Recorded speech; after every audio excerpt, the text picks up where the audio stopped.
Assalamualaikum warahmatullahi wabarakatuh. Saya Mita Zeni Utami dari kelas 5 TA. Pada praktikum komunikasi data kali ini saya akan melakukan praktikum Combine dan Wireshark. Nah, di sini Combine dan Wireshark itu sendiri bermain dengan Linux.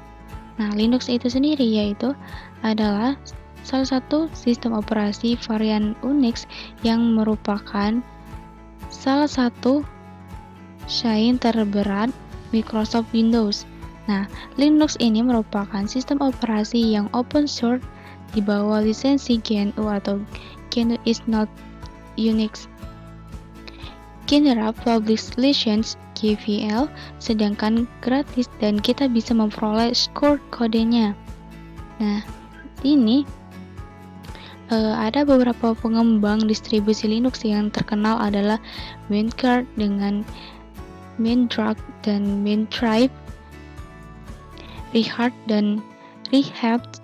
dan Vedrotnya, Search dan lain-lain. Sudah banyak distribusi Linux atau disebut dengan distro.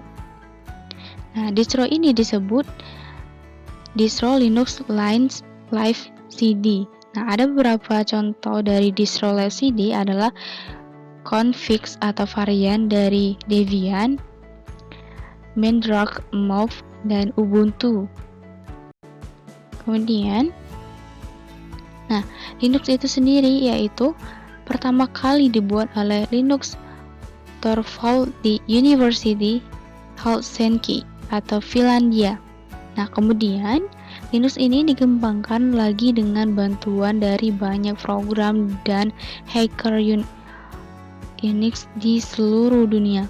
Kernel yang digunakan adalah sama-sama Linux kernel, sedangkan perbedaannya hanyalah paket-paket aplikasi yang disertakan sistem penyusunan direktori init style.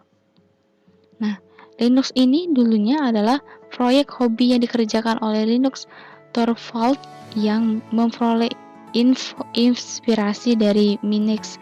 Nah, Minix ini sendiri adalah sistem Unix kecil yang dikembangkan oleh Andreas S. Tannenbaum, seorang profesor yang menggeluti penelitian masalah OS dari Vrije University, Belanda. Kemudian ada juga di dalam sistem Linux itu sendiri ada terminal, konsol, dan terminal merupakan istilah yang sering didengar atau digunakan. Konsol ini biasanya dikatakan dengan DOS atau MS, DOS-nya, Unix atau Linux-nya. Konsol atau shell merupakan antarmuka Linux yang lebih tepat disebut interference berbasis perintah atau teks, sedangkan terminal adalah perangkat keras seperti workstation atau peripheral yang terhubung di komputer seperti printer dan scanner dan lain-lain. Nah, sedangkan shell adalah pengelola yang menerima input user dan memanggil perintah-perintah program. Sebuah shell akan dapat membantu kita untuk menjalankan program dengan mudah sehingga lebih mempercepat kerja. Kemudian, apa sih tujuannya? Tujuannya dari praktikum ini adalah tentunya untuk mempelajari bagaimana cara atau langkah penggunaan dan implementasi dari Linux Ubuntu, serta memahami fungsi penggunaan perintah-perintah dasar pada Linux tersebut. Langsung saja masuk ke percobaan yang pertama dan seterusnya. Baiklah, kali ini saya akan melakukan perintah dasar Linux. Sini, perintah-perintah dasar dalam sistem operasi under Linux atau bersifat case sensitif. Nah, perintah tersebut membedakan antara penggunaan huruf besar atau kapital dan huruf kecil. Artinya, penulisan perintah ls dengan ls kapital atau kapital L LS atau capital LS akan diterjemahkan sebagai perintah yang berbeda. Nah, dalam sistem operasi ini antar Linux banyak sekali kombinasi perintah yang bisa digabungkan dalam satu perintah. Artinya, dalam satu perintah bisa terdiri dari beberapa perintah dasar. Apabila kesulitan atau bingung karena banyak kombinasi perintah, option, atau sintaks yang digunakan, nah kita bisa melihat how to-nya atau readme-nya untuk atau pada manual fake-nya.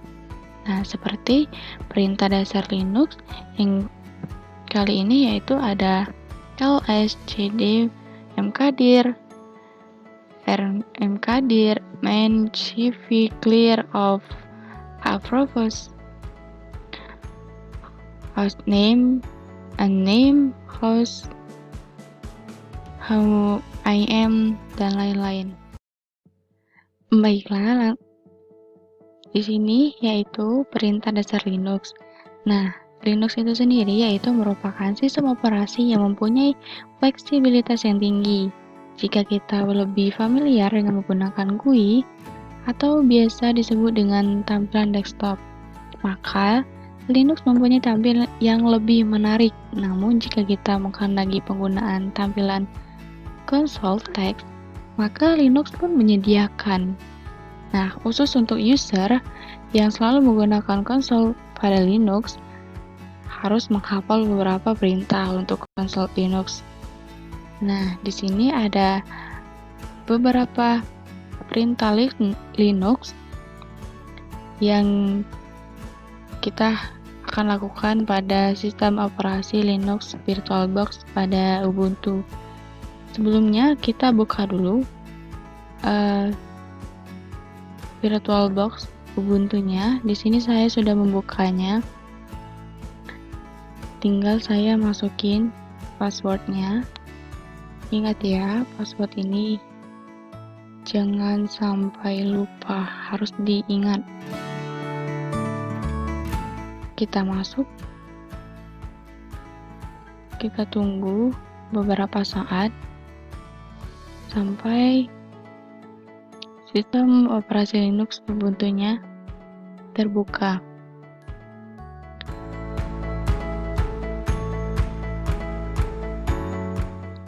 Nah, ini adalah tampilan dari sistem operasi Linux VirtualBox Ubuntu-nya. Kemudian untuk melakukan perintah-perintah dasar tersebut, kita harus mencari atau men-share. Di sini kita cari namanya terminal, tempat kita melakukan perintah-perintah pada sistem operasi Linux Ubuntu. Kita klik terminal, kita tunggu. Nah, ini adalah tampilan dari VirtualBox pada sistem Ubuntu. Nah, kemudian kita buka lagi perintah yang pertama, yaitu ls. Nah, perintah ini digunakan untuk melihat isi dari suatu direktori di dalam Linux. Sintaks dari ls sendiri bermacam-macam. Contoh dari ls adalah ada root, add, lsp min bnsp _2 home mita hashtag ls-1. Nah, apa sih fungsinya? Fungsinya yaitu untuk menampilkan isi dari direktori mita. Kita coba sekarang ls-1 pada sistem operasi Linux. Kita ketikkan di sini ls spasi -1. Kita klik enter. Nah, di sini adalah tampilan dari direktori pada sistem operasi direktori mita. Berhasil ya ls-1-nya. Kemudian perintah yang selanjutnya yaitu perintah mkdir. Mkdir ini yaitu digunakan untuk membuat suatu direktori kosong. Sintaks sederhana dari perintah mkdir contohnya ada root add lsb bin bnsp home garing mita hashtag mkdir direktori coba. Nah, kita lihat apa sih fungsinya. Fungsinya yaitu untuk membuat direktori dengan nama direktori coba yang ada di dalam direktori mita. Kita buka. Kemudian kita ketikkan perintah mkdir.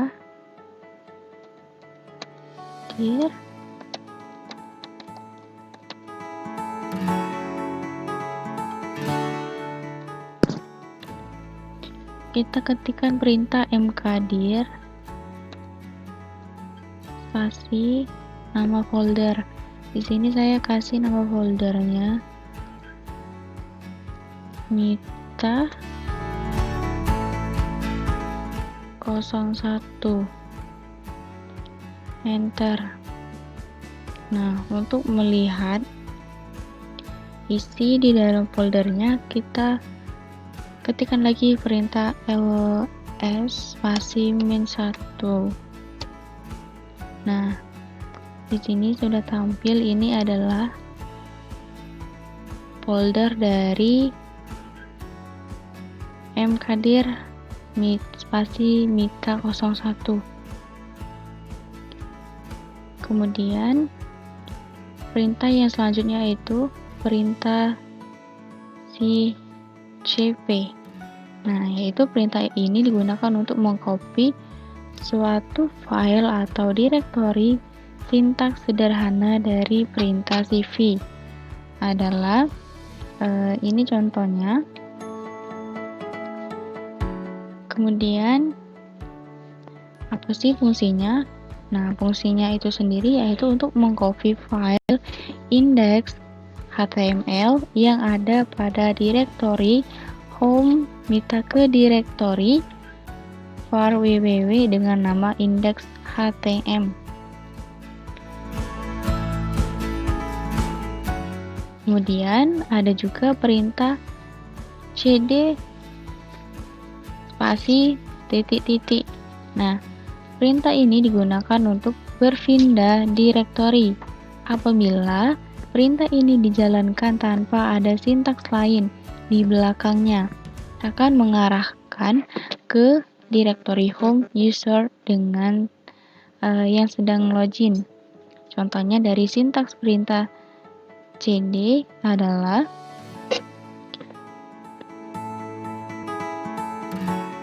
ini adalah contohnya dari perintah cd. Kemudian apa sih fungsinya? Nah, fungsinya yaitu kembali ke direktori di atasnya. Dalam hal ini ke direktori home yang ada di atas dari direktori mita. Ini ada juga contohnya, contoh lainnya dari cd for www. Fungsinya yaitu untuk berpindah dari direktori home mita ke direktori for www. Nah, sekarang kita coba. Kemudian kali ini saya akan melakukan atau membuat perintah-perintah dasar Linux. Yang pertama, saya akan melakukan perintah dasar Linux untuk mengetahui host name dengan perintah host name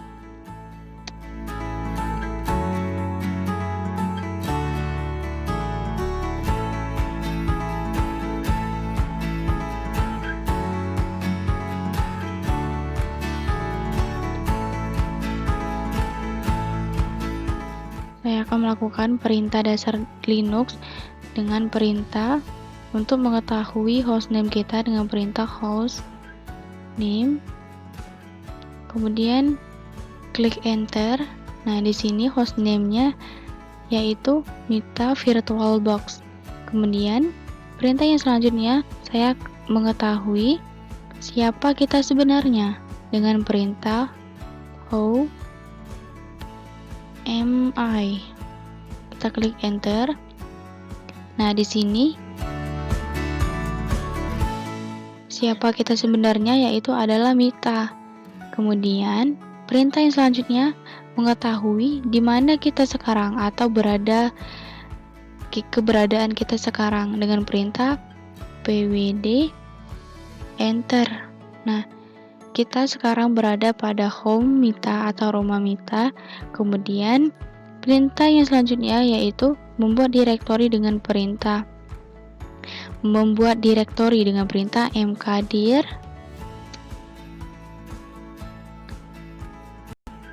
Azania 1.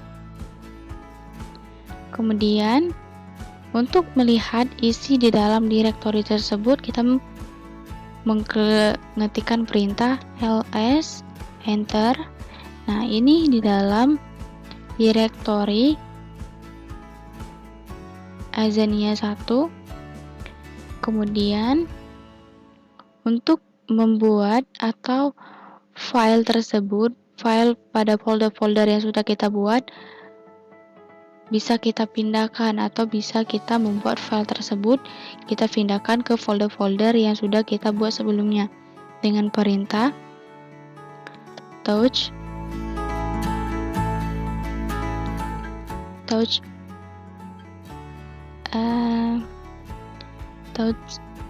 Zania. Klik enter.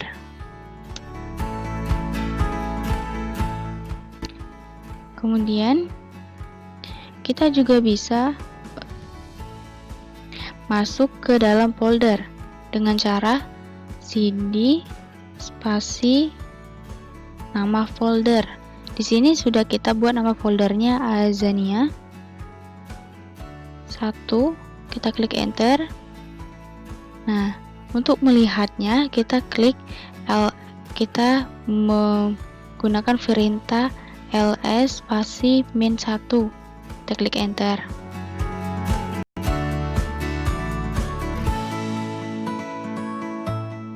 Kemudian ada juga perintah untuk menghapus atau membersihkan file seluruhnya dengan cara mengklik clear. Kita klik enter. Nah, sekarang sudah bisa terhapus. Kemudian kita juga bisa kembali ke folder sebelumnya dengan cara cd spasi titik-titik. Nah, kemudian kita juga bisa mematikan komputer dengan cara mengklik help. Kita klik enter.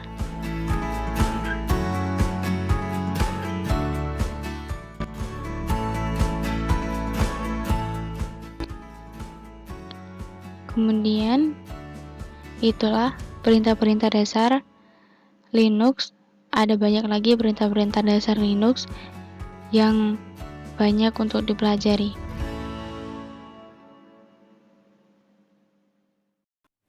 Baiklah, perintah yang selanjutnya yaitu kita melakukan koneksi hotspot atau tethering atau wifi menggunakan CLC. Yang pertama kita buka terminal, kita ketikkan sudo spasi su, kemudian kita klik enter. Setelah itu kita masukkan perintah iw spasi wlan 0 spasi scan, kemudian kita klik enter. Nah, ini adalah perintah-perintah atau hasil dari perintah yang sudah kita lakukan yaitu iw spasi WLAN 0 spasi scan.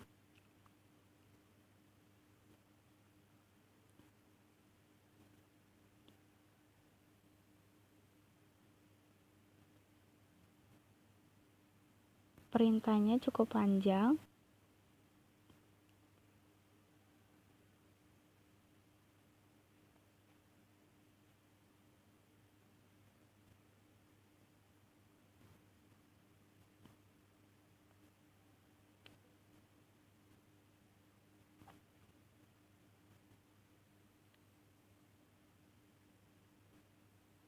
Nah, ini kita lihat dari atas. Perintah yang sudah kita lakukan yaitu dari iw spasi WLAN 0 spasi scan. Kemudian yang selanjutnya kita gunakan perintah nmcli spasi dev spasi wifi spasi connect, kemudian spasi nama hotspot. Nah, di sini saya menggunakan nama hotspotnya iPhone, kemudian spasi hotspot password, spasi masukkan passwordnya. Nah, di sini wifi dari iPhone tersebut passwordnya Anissa05, kemudian klik enter,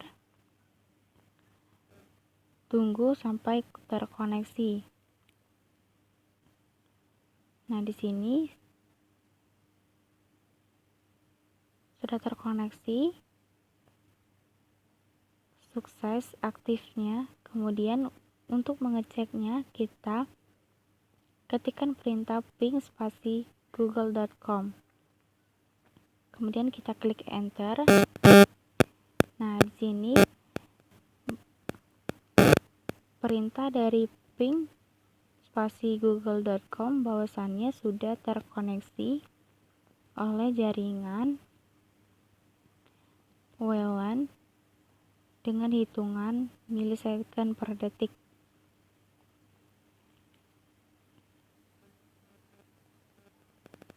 Dengan terbuktinya data tersebut sudah terkoneksi dengan baik.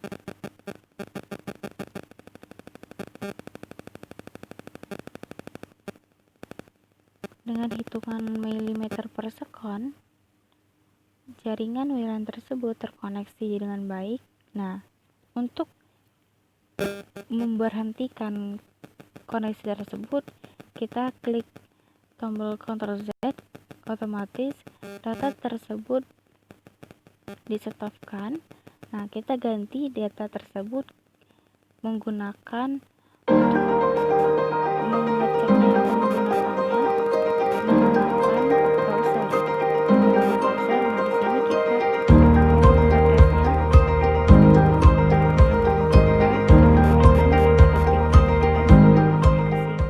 kita percobaan selanjutnya yaitu koneksi interface komputer ke komputer yang lain. Ini kita ketikkan perintah apt-min get install Open server pada komputer pertama. Kita klik enter, kemudian kita tunggu untuk upcoming insecure-nya proses triggernya. Pada komputer pertama ini kita akan mematikan komputernya, kemudian kita akan menyalakan kembali untuk koneksi interface komputer ke komputer yang lain sampai dia keluar root at Mita VirtualBox-nya.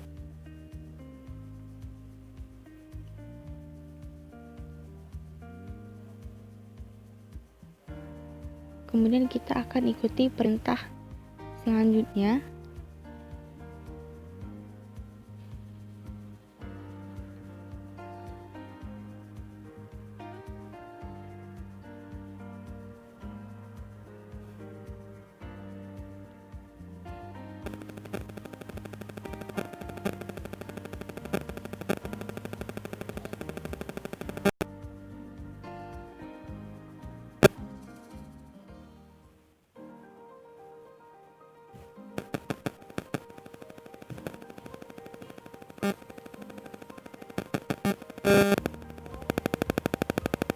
Kemudian kita ketikkan perintah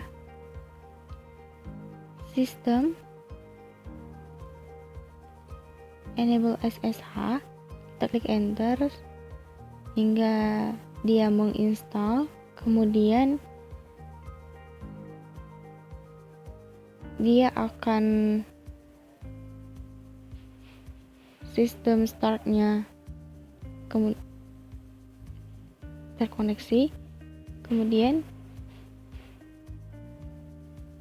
kita ketikkan, dia akan muncul root lagi admit VirtualBox-nya.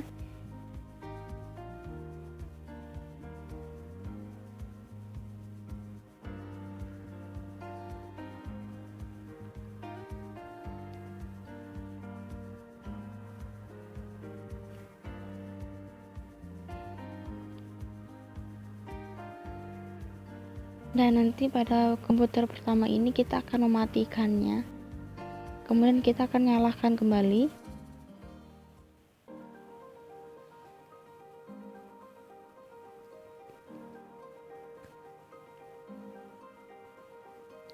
Nah, ini adalah proses dimatikannya pada komputer pertama.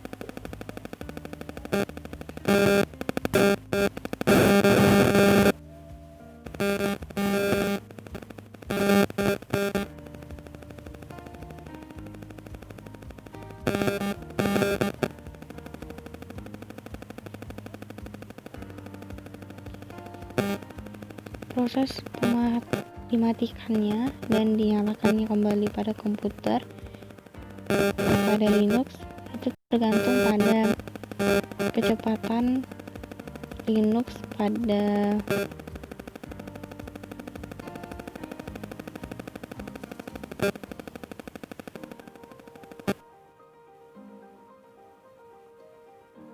pengguna sesuai dengan kesupportan yang mereka gunakan.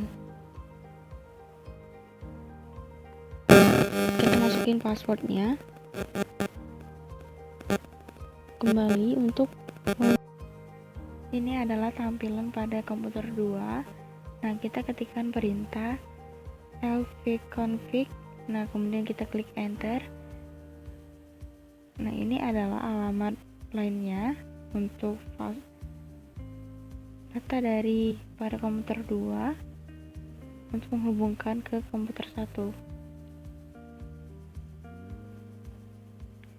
Kemudian pada rootnya kita ketikkan perintah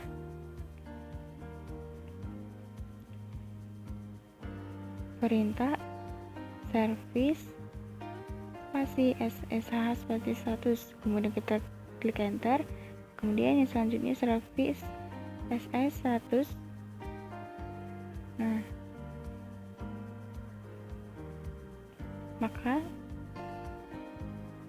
kita tunggu kita ikuti perintah-perintahnya. Kita masukin perintah untuk interface komputer lain ke komputer yang satunya.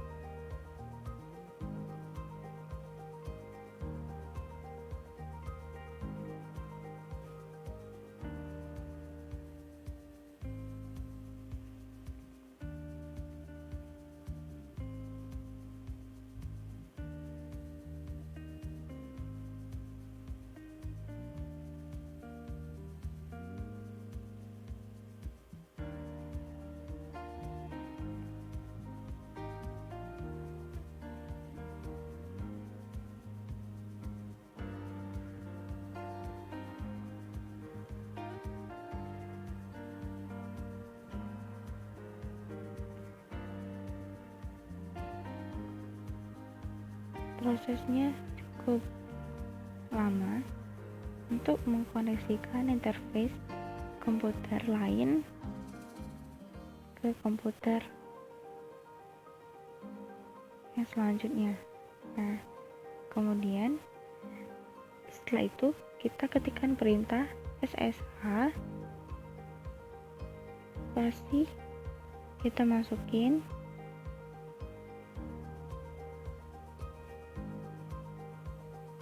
tag-nya atau data line atau networknya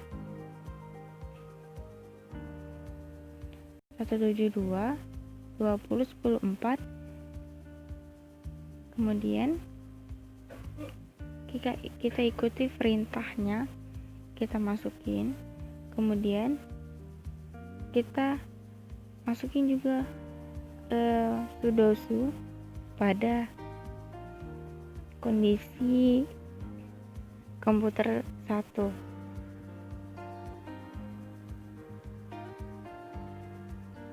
Kita invite di sini untuk pengkoneksiannya. Kita juga bisa mengetikkan perintah cd, dan untuk kita juga bisa melihat dengan perintah os pada kondisi komputer 1.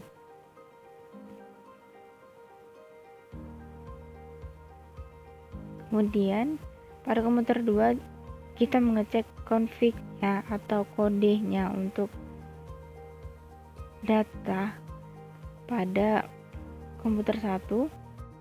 Inilah yang dinamakan kondisi atau koneksi interface komputer ke komputer yang lain.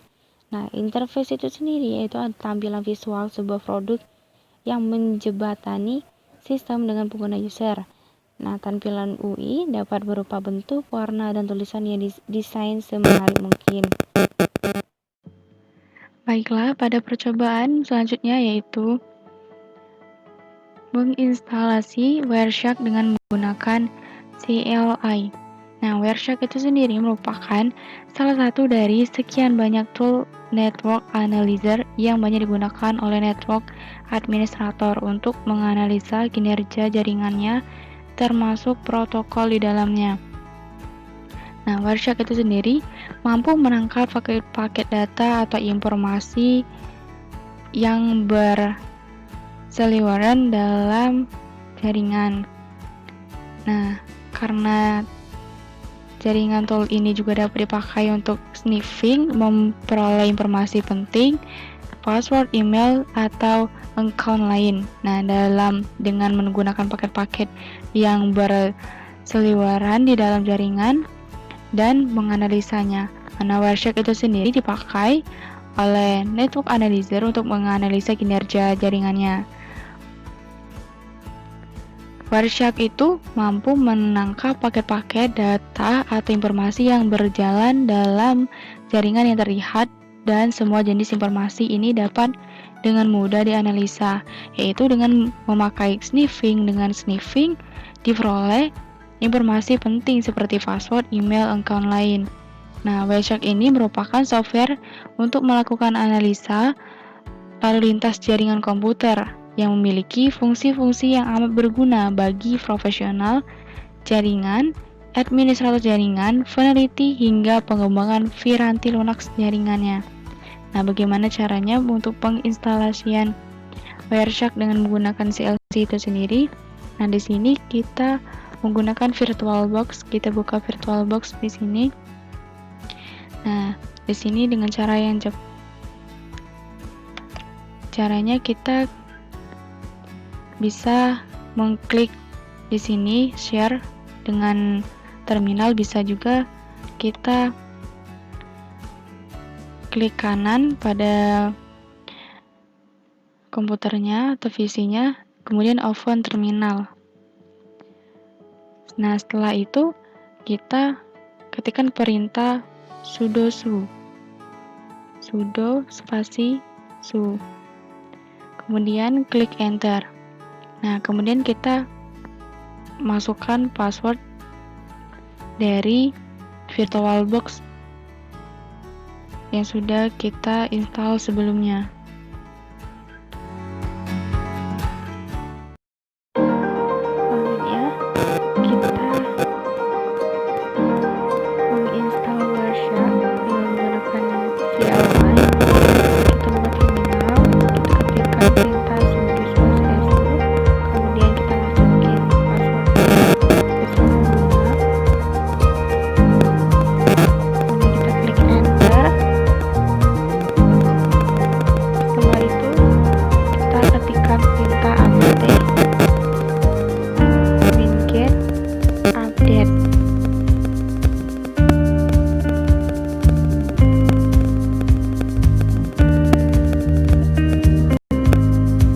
Setelah selesai kita klik ini enter, sampai proses pengupdatean Wireshark tersebut berhasil 100%. Tujuannya, apa sih tujuan dari update ini? Tujuannya adalah untuk memperbarui atau supaya Wireshark-nya terupdate dengan versi yang terbaru.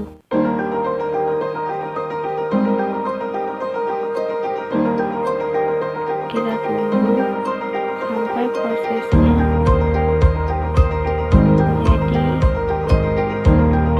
100%.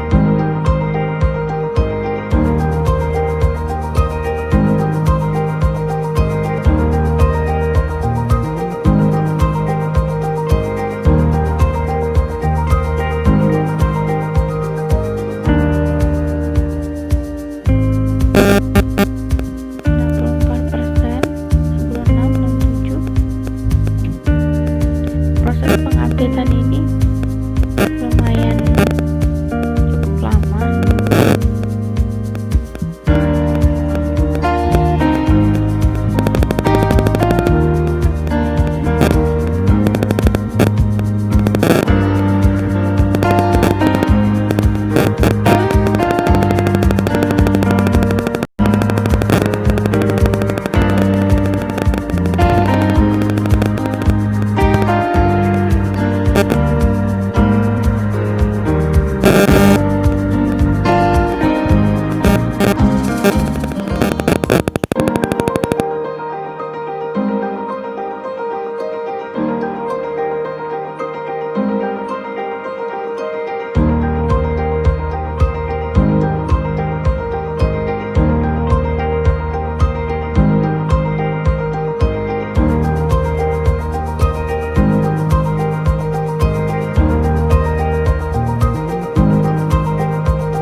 Percobaan yang selanjutnya yaitu koneksi TCV dump dengan menggunakan CLI. Nah, TCV dump itu sendiri adalah tool konsol yang memungkinkan Anda untuk menangkap traffic raw di jaringan atau mendisplay header dari paket yang tertangkap tadi. Nah, TCV dump ini banyak digunakan untuk mencari masalah-masalah di jaringan atau untuk memonitor aktivitas jaringan. TCV dump ini menggunakan AVI VCAF atau Packet Capture, yaitu Leaf VCAF atau Unique atau Fin VCAF pada Windows untuk menangkap paket. Data hasil capture TCV dump sering disebut dengan dump file. Kita koneksikan TCV dump dengan menggunakan CLI. Kita buka VirtualBox-nya, kita ketikkan perintah yang pertama sudo spasi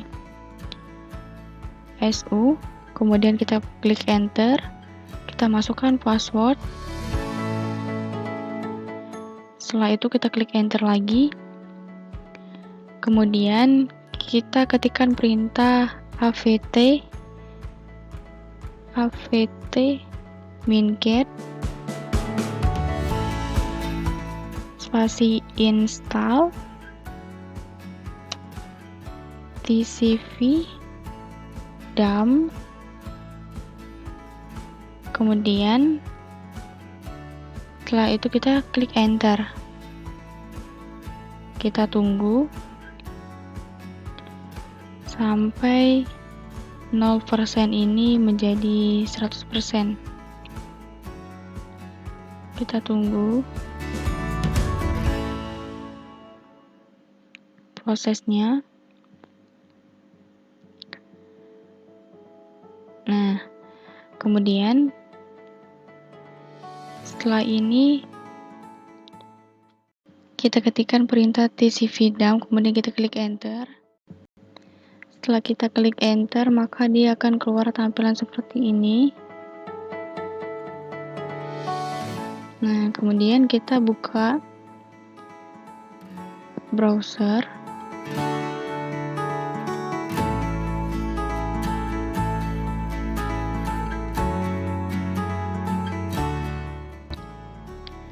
Kemudian kita cari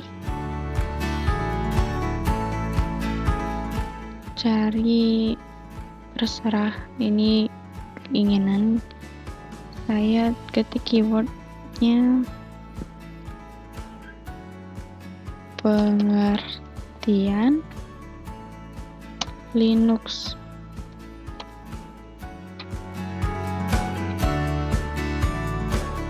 Klik enter, masuk. Nah, kemudian secara otomatis pada TCV dump-nya berjalan seperti ini. Kemudian kita klik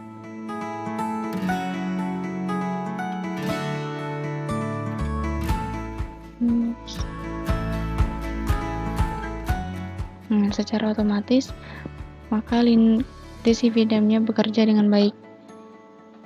Jadi TCV dump itu dapat bekerja dengan baik bila dipasang pada jaringan yang menghubungkan. Bila TCV dump diletakkan pada jaringan berbasis switch, maka TCV dump tersebut hanya dapat melihat trafik antara user dengan menggunakan TCV dump dan switch tersebut. Inilah yang dilakukan koneksi TCV dump dengan CLI.